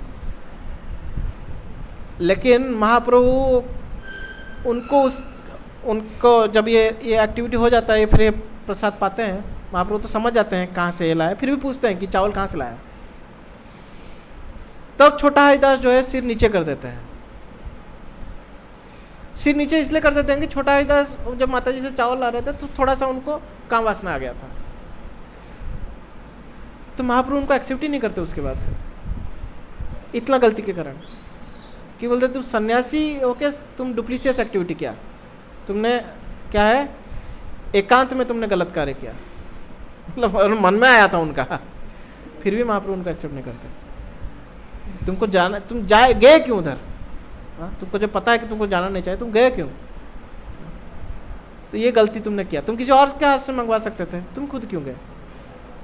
तो महाप्रभु ने एक्सेप्ट नहीं किया। वैसे तो बहुत उच्च स्तर का है, वो तो भगवान है और भगवान के शुद्ध भक्त हैं, तो भगवान अपने शुद्ध भक्त के माध्यम से सिखाना चाहते हैं। बट क्या है कि हम मतलब सीख रहे हैं तो अलग बात है, हमको अपना जो हृदय है एक शिष्य को हमेशा खुला रखना चाहिए, कि अंदर में कुछ छिपा के नहीं रखना चाहिए, अपना एजेंडा नहीं रखना चाहिए। तो ये पॉइंट जो है यहाँ पे बोल रहे हैं, वी शुड बी ट्रूथफुल। गुरु के सामने हम खुले, क्या बोलते हैं उसको, क्या बोलते हैं, ओपन बुक की तरह होना चाहिए गुरु के सामने।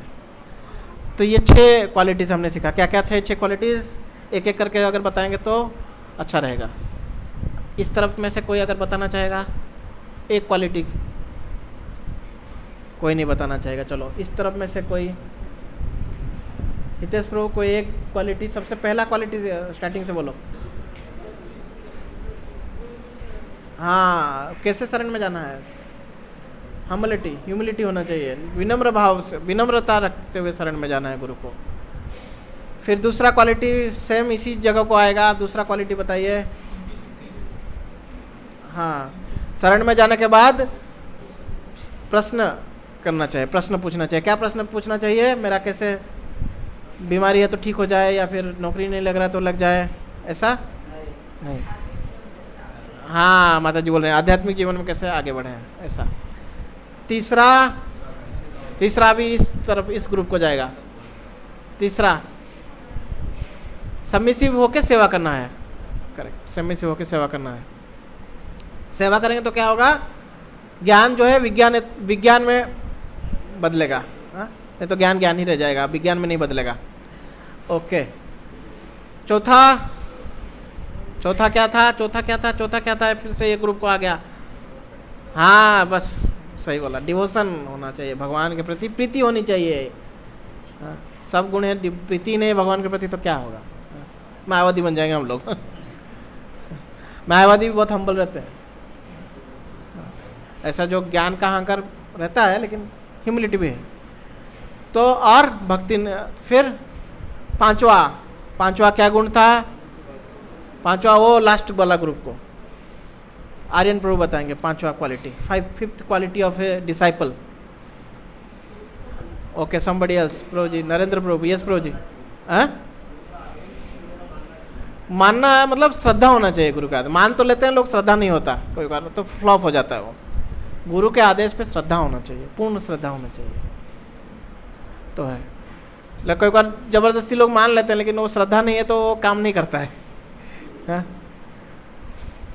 तो ऐसा। छठा क्या? ट्रूथफुल होना चाहिए। ओके, तो ये गुण होना चाहिए, तभी एक डिसाइपल जो है वो भक्ति में आगे बढ़ेगा। ओके, तो कुछ पूछना है किनको? कुछ और बोलना है? एडिशन कुछ करना है? ना एडिशन, ना सब्सट्रैक्शन, ना कुछ नहीं है? समझ में आया आप लोगों को? कुछ समझ में आया? ओके, तो ऐसा नहीं रहेंगे तो फिर हमको लग सकता है हम लोग भक्ति कर रहे हैं, लेकिन हो सकता है हम कहीं और कुछ और कर रहे हों। ऐसा हो सकता है, होता भी है।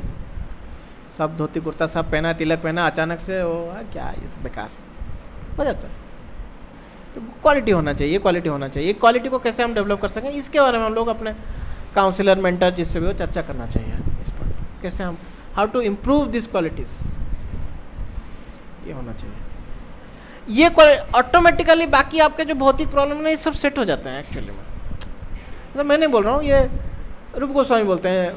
किस में बोलते हैं? भक्ति रसामृत सिंधु में बोलते हैं कि भक्ति करेगा तो सबसे पहला चीज़ जो उसके साथ होगा क्या है मालूम है?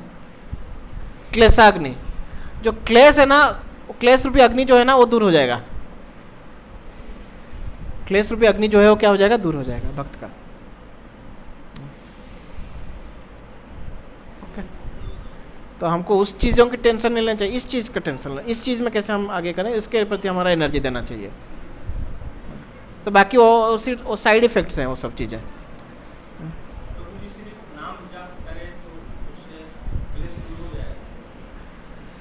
नाम जाप करने से क्लेश दूर होगा क्या प्रभु जी? क्लेश मतलब क्लेशाग्नि मतलब कि क्लेश का जो अग्नि वो आपको सताएगा नहीं। क्लेश तो आएंगे प्रभु जी जीवन में, प्रॉब्लम्स तो आएंगे। भक्त के जीवन में प्रॉब्लम नहीं आएगा ऐसा नहीं है प्रभु जी, बड़ा बड़ा प्रॉब्लम भी आता है भक्त के जीवन में। अभी श्रीवास ठाकुर का आप जीवनी देखेंगे तो भगवान श्री चैतन्य महाप्रभु के पार्षद थे वो, पंच तत्वों में से एक है वो। भक्ति का रूप है वो श्रीवास ठाकुर है। तो श्रीवास ठाकुर जो है, भक्त का जो रूप है वो श्रीवास ठाकुर है। तो श्रीवास ठाकुर के घर में भगवान श्री चैतन्य महाप्रभु आके रात को कीर्तन करते थे। तो एक दिन क्या हुआ, उनका बालक बच्चा मर जाता है। अभी इतना बड़ा भक्त है, उनका बेटा मर गया। तो ऐसा नहीं है कि भक्त के जीवन में दुख मतलब प्रॉब्लम्स नहीं आते। अर्जुन, अभिमन्यु क्या, उनके जितने सारे बच्चे थे सब मर गए, एक भी तो नहीं बचा। बहुत सारे बच्चे थे, खाली एक अभिमन्यु था, फिर द्रौपदी से एक बच्चा था, फिर एक ईरावान था वो किनसे तो एक भी बेटा था उनका, चित्रांगदा से भी एक बेटा था। क्या ये पिछले जन्मों का कर्म है? पिछले जन्म का कर्म तो प्रभु भक्ति के बाद भी हमको आएगा, लेकिन हम क्या हो जाएगा, भक्ति के बाद भी ये सब कर्म के जो प्रॉब्लम्स है वो तो आएंगे ही प्रभु जी, उसके जो बेनिफिट्स है वो भी आएंगे।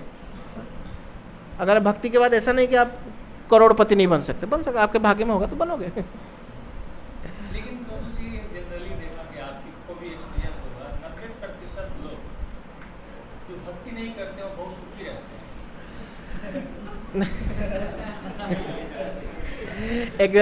मैं एक आर्टिकल पढ़ रहा था, एक उनके पास 2-4 घर ले लेते हैं, बड़ी बड़ी गाड़ियों से चलते हैं, उनके बच्चे अमेरिका पढ़ते हैं, और वो भक्ति करते हैं वो कोई न कोई कष्ट में फंसे रहते हैं, तो बीमारी में उलझे रहते हैं, वो गरीब हो जाते हैं। मुझे बड़ा ये क्वेश्चन हमेशा दिमाग में बैठा है। एक आर्टिकल पढ़ रहा था मैं कि लिखा था उसमें लोग बोलते हैं कि it is false that money money can not buy happiness, ऐसा लिखा था आर्टिकल में। बोल रहा था कि ऐसा देखा गया है कि जिसके पास ज़्यादा पैसा हो वो ज़्यादा सुखी है। देखिए भक्त अभी सुदामा भी तो भक्ति थे ना, भगवान ने उनको कितना दिया। प्रभुपाद जी के जीवन में देखिए प्रभु जी कितना दिया भगवान ने उनको, कितना दिया। ऐसा प्रभुपाद जी का अगर इस्कॉन को देख लिया जाए तो प्रभुपाद जी तो सबसे अमीर आदमी होंगे दुनिया के, इतना इस्कॉन टेम्पल से अगर सब प्रभुपाद जी का है तो। ऐसा नहीं कि भक्तों को नहीं दिया प्रभु जी, भक्तों को ऐसा नहीं कि अभी बाहर वाले लोग कष्ट नहीं पा रहे हैं, ऐसा भी नहीं है ना प्रभु जी। भक्त जो है देखिए कर्म का इफेक्ट एक भक्त और अभक्त के ऊपर रहेगा ही रहेगा। एक भक्त और एक अभक्त के ऊपर कर्म का इफेक्ट तो आएगा ही आएगा, लेकिन जो भक्त है प्रभु जी वो कर्म का इफेक्ट आएगा भी तो वो उसको जो सहना है वो शक्ति भक्त के पास ज़्यादा है ध्यान है अभक्त। आपके भाग्य में लिखा है कि आप भिखारी बनोगे तो आप भक्ति करोगे तो भी बनोगे, नहीं करोगे तो भी बनोगे, नहीं कर रहे हो तो बड़े परेशान हो जाओगे। प्रभु जी देखिए ये जो आपके ऊपर जो अभी कुछ चीज़ें कर्म के जो इफेक्ट्स है ना वो आपके पिछले कर्म के हैं, उसके ऊपर कैसे रिएक्ट करना है वो आपको सोचना है, और आप जैसे रिएक्ट करोगे आपको नया फिर उसका फल मिलेगा। ऐसा है, भाग्य खुद लिखता है मतलब ये है। तो अपने जो कर्म है वो उसका इफेक्ट तो आना ही आना है प्रभु जी। अभी जो कर्म कर रहे हैं उसने बाद में आएगा उसका इफेक्ट, कितना बाद आएगा वो डिपेंड करता है। कुछ कर्म के इफेक्ट बहुत जल्दी आ जाएंगे, कुछ कर्म के बहुत लेट आएंगे। कुछ कर्म के इफेक्ट हो सकता है आपको कितने सालों कितने जीवनों कितने जन्मों बाद मिले। ये सोच कि भाई भक्ति कर दिया तो भाई प्रॉब्लम फंस जाएगा, ये गलत है, उल्टा है, उल्टा बल्कि प्रभु जी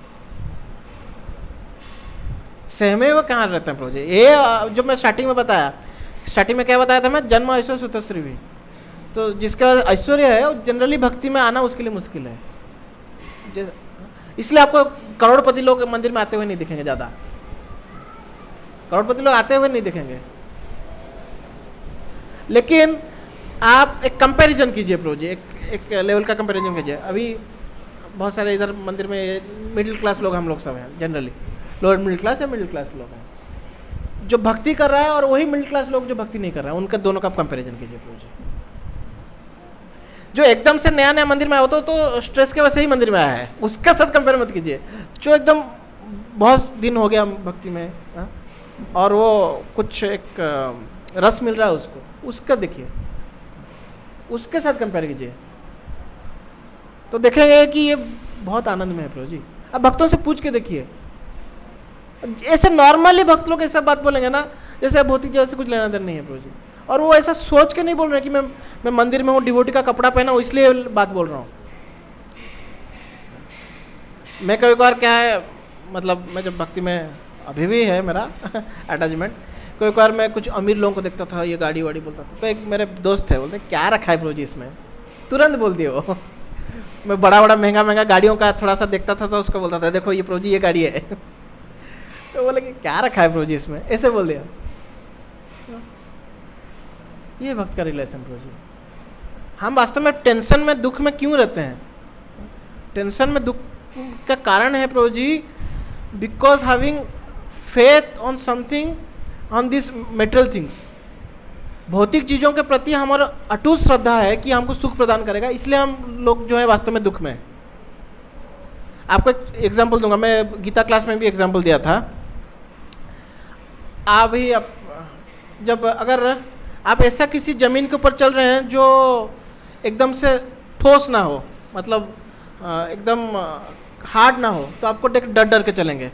कभी मिट्टी, जब बारिश का टाइम है, कोई मिट्टी के रास्ते में चल रहे हो तो आपको थोड़ा सा धीरे धीरे धीरे धीरे पैर रख के चलेंगे, कहीं मेरा पैर ना घुस जाए उसके अंदर, है ना? आप लोग देखें डर डर के चल रहे हैं। वहीं अगर एकदम सीमेंट का रास्ता है तो कोई डर है? कोई डर नहीं है। तो वास्तव में ये डर इसीलिए है क्योंकि हम भौतिक चीज़ों के प्रति बहुत हमारा अटैचमेंट है उसके प्रति। यही डर का कारण है प्रभु जी वास्तव में, क्योंकि कहीं ना कहीं हमको पता है कि ये जो है टेम्परेरी है। कहीं ना कहीं हमको ये नॉलेज तो है ना, हमारे पास हर चीज़ हमेशा के लिए नहीं रहेगा। वास्तव में ये डर का कारण है। तो अभी जब भक्ति में आएगा तो वो तो समझ ही, मतलब एटलीस्ट थोड़ा थोड़ा तो समझ रहा है ना कि मैं सही नहीं हूँ, तो ऑटोमेटिकली ये सब गुण, ये सब चीज़ें तो साइड होती ही जाएंगी ना, एकदम से साइड हो जाएंगे ऐसा नहीं है। लेकिन प्रो जी शुद्ध भक्त आप प्रभुपाद के जीवन में देखिए ना, कैसा कहाँ कहाँ भी चले जाते थे प्रचार करने के लिए। थोड़ा सा भी आप भक्ति में आगे देखिए, आप एक थोड़ा सा भी ज्ञान हो गया कि मैं शरीर नहीं आत्मा हूँ, कितना रिलैक्स हो जाता है आदमी, हाँ? होता है कि नहीं? आप लोग थोड़ा सा तो रियलाइज किए होंगे ना कि शरीर ने आत्मा हो, ये सोच, ये बस सुनना मात्र से कितना ये हो जाता है कि जो भी हम कष्ट सह रहे हैं, जो भी हमको जीवन में प्रॉब्लम्स आ रहे हैं, ये बहुत, ये सब टेम्परेरी है, ये अनंत काल तक हमेशा हमारे साथ नहीं रहने वाला ये चीज़। अब वहीं देखिए आप रोज, आपको मैं स्टार्टिंग में ही एग्जांपल्स दे रहा था, एक्टर्स को देख लीजिए, क्या नहीं है उनके पास, फिर भी क्यों सुसाइड कर रहे हैं प्रो जी? सही नहीं पा रहे, मतलब कंट्रोल नहीं कर पा रहे खुद के माइंड को। और बिजनेसमैन का ऐसा कोई आप ये नहीं बोल सकते कि वो स्ट्रेस नहीं है उसका, कुछ कितना ही बड़ा बिजनेसमैन है कुछ हो, स्ट्रेस नहीं, ऐसा नहीं बोल सकते प्रो जी। उसको भी कुछ, उसका भी ये है कि मैं दुनिया का सबसे अमीर आदमी बनूंगा, मेरा अपना एक्सपांड करूंगा, तो ये इटसेल्फ स्ट्रेस लाएगा प्रो जी। और मैं अगर करोड़पति भी बन गया तो मैं हिस्ट्री में सबसे करोड़पति बनूंगा, हिस्ट्री का सबसे करोड़पति व्यक्ति, मतलब दुनिया के इतिहास में सबसे अमीर आदमी बनूंगा, और खुद ही बाद में इतिहास बन जाता है, हाँ? तो ये चीज़ है, सेटिस्फाइड होता तो फिर अभी भगवद्गीता का श्लोक क्या है, यम लब्ध्वा चापरम अन्य, मुझे याद नहीं आ रहा है उस श्लोक, रुकिए एक मिनट,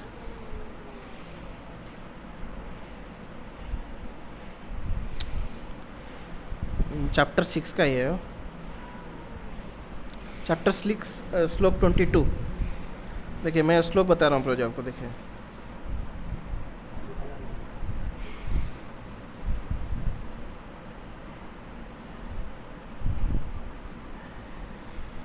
अरे कहाँ गया है, यस्मिन् स्थितो न दुःखे गुणा पे, हाँ ये थे प्रोजी, देखिए यम लब्ध्वा चापरम लाभम मन्यते न अधिकम ततः यस्मिन् स्थितो न दुःखे न गुणान गुरुनापि विचल्यते।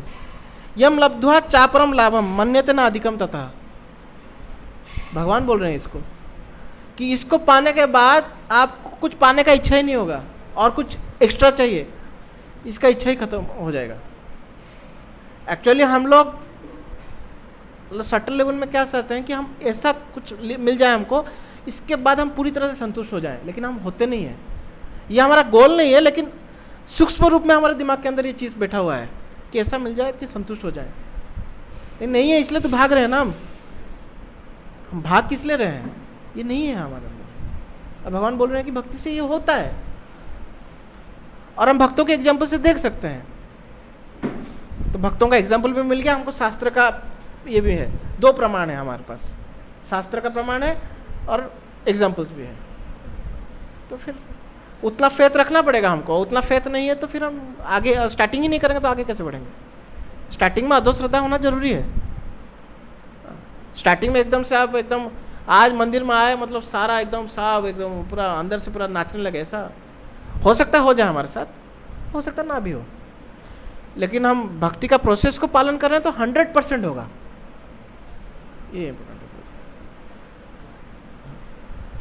तो करोड़पति लोग आप नहीं देख पा रहे हैं, इसका मतलब यह नहीं कि जो भक्त है वो दुखी है और नहीं आ रहे हैं, क्योंकि वो उनकी विचारों की ये है क्या दुर्गति है, दुर्गति तो नहीं, बैड फॉर्चून बोल सकते हैं। जैसे राधानाथ महाराज ने वो हीरोइन के लिए बोला, बैड फॉर्चून है उसका, मिस फॉर्चून है कि उसको सुंदरता उसका बाधा बन गया उसके जीवन में। और आप और एक कंपैरिजन कर सकते हैं आप, ये तो अभी समझ रहे हैं कि जो है बुरा कर्म का क्या होता है। अब देखिए, अब अभी हम देख सकते हैं कि कितने लोग कितना कष्ट में जी रहे हैं, भीख मांग रहे हैं, आप गाड़ी में जा रहे होंगे तो लोग आ जाते हैं भिक्षा मांगने, कुछ किया है उसका तो फल मिल रहा है ना उन लोगों को। तो इतना ये कष्ट भरा जीवन इस तरह से क्यों ये करना है, भक्ति सेफ वे हम जा सकते हैं ना। नहीं तो हम अभी ठीक ठाक हैं तो हमको लग रहा है हम कर लो दुनिया मुट्ठी में, जब आएंगे प्रॉब्लम्स तो बड़ा वो कर लो दुनिया मुट्ठी में पूरा साइड हो जाता है, हम समझ में नहीं आता क्या करना है, अब क्या करना है,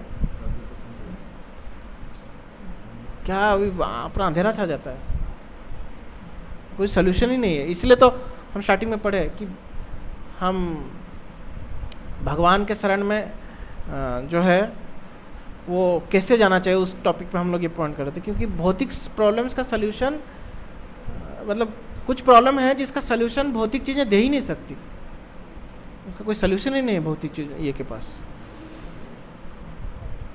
ऐसा है। थोड़ा सा तो फेथ आया आप लोगों को प्रो जी? अब अपने जीवन में देख लीजिए प्रो जी, जब से मंदिर आया कुछ तो आपको चेंज लगा होगा ना सबको लगा होगा ना कुछ तो चेंज लगा होगा ना, कुछ पॉजिटिव वाइब्स आए होंगे ना हमारे जीवन में। हो सकता है हम एकदम से वो ना आया हो, लेकिन कुछ आया है हमारे जीवन में। हम ये पूरा बोले नहीं प्रोजेक्ट कुछ नहीं हुआ ऐसा तो नहीं है, कुछ ना कुछ तो पॉजिटिव वाइब्स आया है हमारे जीवन में। ठीक है, बस रेगुलर होते रहिए, वो जो है बढ़ता जाएगा। रेगुलर नहीं होंगे तो फिर वो क्या है, समय के साथ साथ फिर माया देवी हमारे ऊपर हावी हो जाएगी। फिर एज इट इज़ फिर से हम वही वापस भौतिक जीवन में। रेगुलर होना बहुत ज़रूरी है, क्योंकि हम साधना भक्ति कर रहे हैं। एक होता है जब हम अभी जैसे इंडिया ने चंद्रयान भेजा तो एस्केप वेलोसिटी होता है, हम लोग जो साइंस पढ़े होंगे एस्केप वेलोसिटी 9th-10th में पढ़ाया जाता है, 11th-12th पता नहीं, मुझे याद नहीं आ रहा है। 11 किलोमीटर पर सेकेंड ना एस्केप वेलोसिटी। तो वो क्या है कि वो इस वेलोसिटी में अगर छोड़ा जाए तो ये जो भारत का जो गुरुत्वाकर्षण शक्ति है, ग्रेविटेशनल फोर्स, वही ऐसे भारत का बोल रहा हूँ, पृथ्वी का, वो उसके परे जा सकता है। तो अभी हमारा क्या है, हमको एस्केप वेलोसिटी आया नहीं है, अभी हम धीरे धीरे उसकी ओर आगे बढ़ रहे हैं। तो इसलिए हमको रेगुलर होना बहुत ज़रूरी है। एक बार वो एस्केप वेलोसिटी आ गया तो फिर हम और कुछ हम नीचे नहीं आएंगे, लेकिन अभी हमारा वो स्तर नहीं है, अभी हमको सपोर्ट सिस्टम की ज़रूरत है। तो इसलिए हमको रेगुलरली मंदिर आना चाहिए, और रेगुलरली हम जो भी प्रैक्टिसेस कर रहे हैं, स्पेशली जो नाम जप है, जो लेक्चर सुनना है, वो रेगुलर होना चाहिए। तो स्लोली विल स्टेप फॉरवर्ड। हरे कृष्णा। तो ज़्यादा लेट हो गया क्या?